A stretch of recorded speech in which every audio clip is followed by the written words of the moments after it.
नोंथांमोना नैबे गोदान भिडिअनि फुल आपडेटखौ मिथिनो थाखाय नैबे भिडिअखौ जोबजासिम नाय होनब्लासो मिथिगोन दि दिनैनि बे गोदान भिडिअखौ बबे चेनेलाव होदों।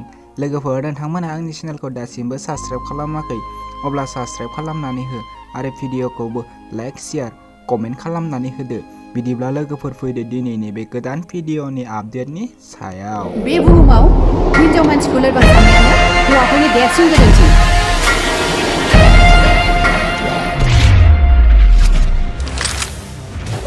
थाम्बनेइल आरो टाइटेलाव नुनानैनो मिथिखादों जानो हागौ आं मा भिडिअनि आपडेट लानानै फैदों।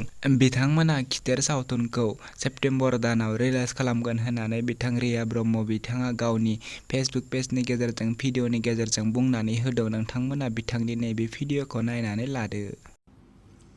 खुलुमबाय आंनि आंगोनि रायजो राजा नोंथांमोन। जोंनि खिथेर फिल्मनि भइस डाबिंआ जोबथारनोसै।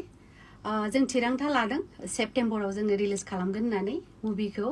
दा बेनि थाखायनो आंनि साफ्रोमबो आंगोनि अनजालु अनजालि रायजो राजाफोरा जोंनि खिथेर फिल्मखौ नायनो थाखाय बयबो नेनानै थागोन होननानै आं आसा खालामबाय। गोजोन्थों।